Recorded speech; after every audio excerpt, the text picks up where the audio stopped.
Welcome to Key Conversations, a Making It in the Music Business podcast. My goal for this podcast is to help you learn from these conversations with both experts and working musicians and serve as a guide to assist your career in the process.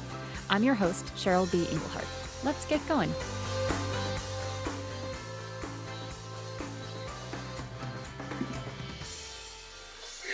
Welcome back to this musician edition of the podcast, where we are featuring a hardworking musician who's creating their dream career, open to a little guidance, and brave enough to be in my hot seat. Today, we have Lou Soileau, and you can visit his website, musicbylou.com. And Lou is a composer, songwriter, singer, and a retreat music leader. So, Lou, thank you for being here. My pleasure, Cheryl. My pleasure. So I just want to start by asking you, how long have you been doing music? Oh, my. Started with the piano back in about the third grade, but been with the guitar since I was an eighth grader. So that would have been 13 years off of 69. So somewhere around, what is that? Got it? 6 years. Amazing. I love that. I love that. So I love hearing about long careers, because that's kind of all of our goals. That's my goal, to be a lifelong musician, and you are exactly that, and it's really inspiring to me. So what happens for you? I mean, inevitably, and maybe not inevitably, but inevitably, I feel like we hit a wall. We get stuck. We've reached out to all of our contacts. We've done all the things we know to do. When did that happen to you? Has it happened to you? And how did you get past it? Wow. That's how many times has it happened to me? Maybe that's the question. You start writing one genre of music or experimenting with it, and that goes nowhere. You leave it. You drop the guitar. You don't drop the guitar. You never do that, because it's just the love of your life. But you quit making the effort to compose and just exist for a little while. I was an engineer in my professional life, so. You can get really tied up in the oil and gas business. But then I would come back to it frequently, especially when I was away from the family on trips, things like that. And I came back in a big way in the mid-90s. I was encouraged to put together a first, solo guitar voice CD in about 1999 in support of a ladies' mission overseas. Never had done that before. It was an awesome experience. I can remember, I think I might have written it to you. When I put the CD in the car, as I left the studio, when I put the proof in the car, I had to pull over because it brought tears to my eyes. I'd never thought I sounded that capable, right? That good. But he did a beautiful job, and then he moved to Cincinnati, and so I had to find another engineer. But you run into a wall. You get to the point where you feel like people are not appreciating, and they're not interested, and it gets to you. But there's something that drives you internally to sit down again with paper and pencil and guitar and start over again, or at least it does me. I can't. I've never been able to put my guitar down for long. And if I can't find a guitar, I can blink on the piano. So I have a couple of options. Recently, I'm getting toward the end of my oil and gas career, and I've just, I've run into a wall there. So I said, this is an opportunity to just dive right back in. And our meeting was my first effort there. And you gave me plenty of tips, plenty of ideas. I've maintained communication with some of the folks that were in that seminar, and have just started writing recently. Within the past, say, 6 to 9 months, the request for my music has doubled or tripled, and wow, it's just been fun. Yeah. It adds an extra level of fun when you have requests for what you love. Well, I've even tried a couple of, I do mostly Christian stuff, but I've tried a couple of secular, I'll call it, non-Christian stuff. And I took Louise, old song, Every Little Breeze Seems to Whisper Louise, and I used it as an intro for a love song based on the chord progression for my wife when we had our 46th wedding anniversary. Wow. and I haven't figured out how to print it / publish it. I have to figure the legal mechanics of that, because there's not really a medley, but and it's turned out beautifully. I don't know if I could do it justice, but the melody's fantastic and the words are great. So what can you say? So I've even dabbled outside of Christian. Amazing. Amazing. And I heard two things in there that really, get me excited for when I run into my walls, which is just being okay that you might be starting over the next time you pick up the instrument. I love that you're like, all right, here we go. I'm going to start from scratch and just pick it up and see what happens. Blank piece of paper, Yeah. Yeah. And it's, it's inspiring to have a blank. Just because nothing's on that paper doesn't mean there's anything wrong. You get to put something else down, and that's inspiring. And that you are, you got in communication, you went out and like did something, you met new people. I think we are a social species as much as, some of us as musicians like to be with our guitars and our pianos and our loves of our lives, right? But I think ultimately we're still human beings, and that connection can also bring us out of a funk or a dry spell just simply by hearing a new perspective. So I love that you did that. But that's what music is all about, right? Is being outside of yourself. Right? This is for other people. It's not just for you. You can't sit in a closet and sing to yourself, right? Oh, that sounds lovely. No, you can't do that. You've got to share. You've got to share it with somebody.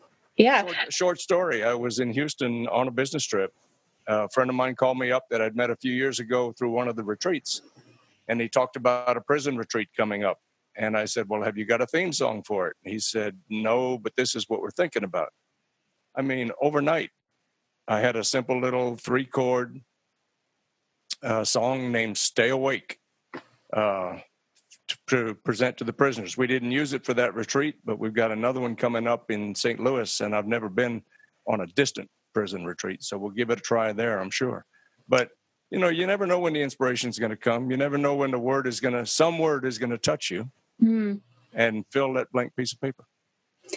I love that. I really love that. And it's really great because I do think that you could just write a song and sing it in your closet for yourself. That's not where you and I are. And I think most of the people listening to this are musicians that are either part-time, like, have the day job, but are like really committed to their music careers, or they're figuring out how to transition to full-time music career. Either way, we are making a living full-time creating in some way. And I think that's what we all have in common, and why we're on a podcast or listening to a podcast and doing this work. So yeah, it's to get it out there and connect with people. And I love that.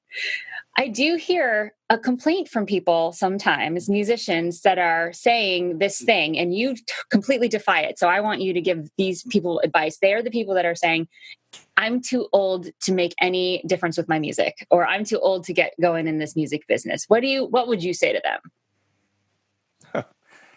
them? Never too old. Never too old. Never too old. The song that I was thinking about when we spoke earlier was a song called "Never Going Back." I wrote it thinking about a friend of mine who just got released from prison after 4 years. It broke her heart to go. It broke her heart while she was there. And I thought about her, and I wrote the song, "Never Going Back." And yet I didn't use it with her first. I used it with our prison ministry in our local prison.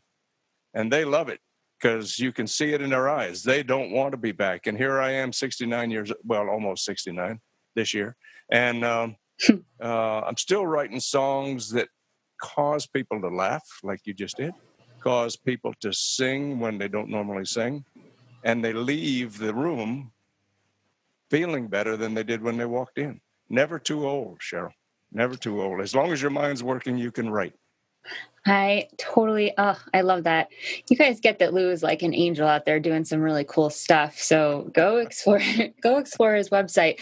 So I want to make sure. So are there any struggles that you're dealing with in the music industry right now? Anything that I could give you a little bit of guidance maybe, or point you in the right direction? Where's somewhere you want to be that you haven't seen show up yet? Wow. As much as I like to write, and I write thinking of the third party out there, whoever it might be, getting the music from my computer into their ears is the biggest challenge. And I've read and read and read about getting onto playlists and streaming and all that. And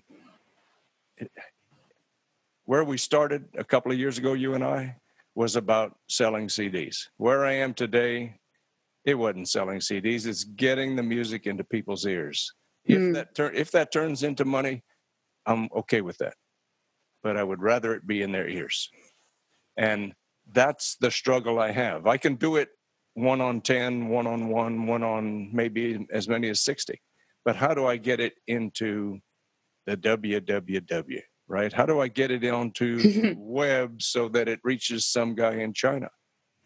Yeah. Or some lady in Mongolia or Finland, That's a really great question. You mentioned earlier that you had an engineer. I got that engineer moved away, made your music sound beautiful. So that point of writing the music, getting the actual CD or the files is not the problem, right? Right. So the simple answer to me is to send your music to a company like CD Baby is my choice. There are others, TuneCore and blah, blah, blah. And then when you upload, and I could easily over 5 minutes talk to you about how to get the music from an actual CD that's mastered and it's done music up to the www, as you call it. But basically, CD Baby's acting as a distributor. So you upload your music to them and then you say, yes, I want it to go to iTunes International. So you can reach Mongolia and, all those places. And you can I just select the button that says check all the stores. So Amazon, Spotify, blah, blah, blah, like all of the places. Sure. And that is, you're selling your CD on CD Baby, aren't you? And I've checked, check all on those. Yeah. But I haven't. And my biggest problem right now is I haven't put any new work on CD Baby in probably 3 or 4 years. Why?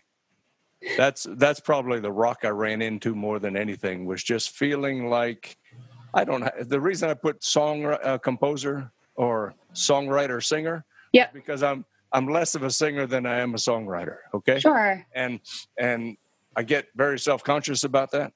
And so trying to get it from here to there means going through me.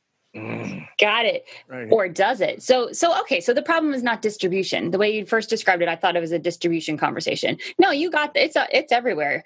What you're looking for is someone to be the voice of your songs. Wouldn't that be nice? To do the credit, do those songs credit. So that's a totally different conversation, which is amazing. And I know a place on the internet where there are tons and tons of singers that are looking for songs. And the place is called Facebook. And it is, I don't know if you're on Facebook or not, but there are so many groups of different songwriters meeting singers. There are also other groups. I'm going to do a little research, and in the show notes for this particular show, I will put together a list of a couple places on the internet where you can say, hey, I'm a songwriter. Would someone want to demo this song? And then we promote it together. That sounds like what you're looking for. And that's something that you don't even need to be in the same city for. You can send them the instrumental track, you send them the lyrics, maybe you send them your vocal on it as like a scratch track. Right. And then they re-record the vocal, and then you guys go back and forth, get it mixed. And then you have a partnership and you have someone to help you promote it. And it becomes so much more than just a different voice on the song. That'd be great. I love that. Sure. Thank you. Yeah. All right. So I'm going to add that to the show notes. Okay. So tell me about the song that we're going to hear at the end of the podcast. What's it called, and what do we need to know about it? Okay, it is Never Going Back. Oh, yay. Yeah, and it's Christian, it's gospel based, but it talks about how I have become a new person, and I have put down my old habits. I've turned away from what got me here, wherever here is, whether it's in prison or whether it's in a box or whether it's in a broken relationship. And I see the change. I like the change, and I'm never going back. Oh my gosh. And like I love that. I wrote this for this lady, primarily. Yep. But it worked beautifully for prisoners. And where I used it second was with a group of people who were studying to enter the church. They were Christian, quasi-Christian, non-Christian. They're studying.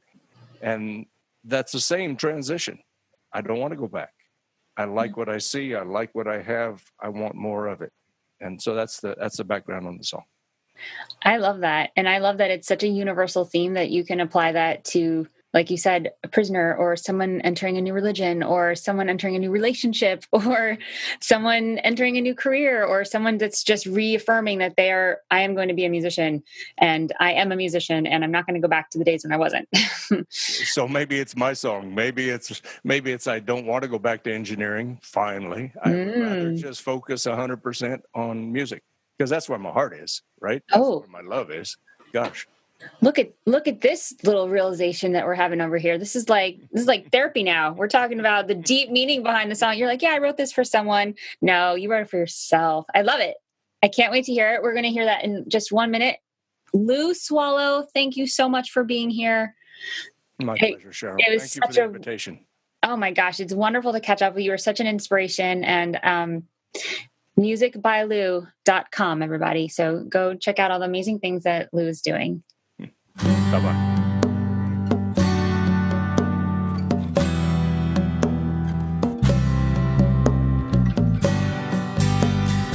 Please don't forget to rate, like, and subscribe on iTunes, Stitcher Radio, and YouTube if you like this podcast. Musicians like you keep me inspired and motivated, and for doing that, I'm offering you access to my 7-day challenge, which takes only a half an hour a day and helps you develop a complete set of positive habits for how you work at your career, from goal setting to finances to branding. Get access at inthekey.co/7day challenge. Thank you for listening, and I'll see you next time on Key Conversations. The theme song on this podcast was provided by yours truly. If you're interested to find out more about my composing and songwriting projects, go to inthekey.co/Cheryl. If you're a musician looking to get some real results for your music career, then head to inthekey.co/results, where I've created a bunch of different kinds of resources just for you. Key Conversations is sponsored in part by Bandzoogle. They make it easy to build a beautiful website for your music. Their step-by-step system gets you online in minutes, and you can choose from hundreds of mobile-friendly themes and customize them with their point-and-click editor. All of the features you can imagine for a possible website are built in. So, because you're a Key Conversations podcast listener, you get a special month free trial plus 15% off if you do decide to sign up, just for you. Go to inthekey.co/make-a-site to get the offer. And I like what I see, the Lord's beloved. Look what He's made of me. And I'm never going back. Never going back. No, I'm never going back. He took my anger and He took my pain. He took my sorrow, let me smile again. I am a sinner, but I have been redeemed. I'm a new creation, take a look at me. And I'm never going back. No, I'm never going back. Never going back. No, I'm never going back. I am a new creation and I like what I see. The Lord's beloved, what He's made of me. A new creation and I like what I see. The Lord's beloved, look what He's made of me. And I'm never going back. Ooh, never going back.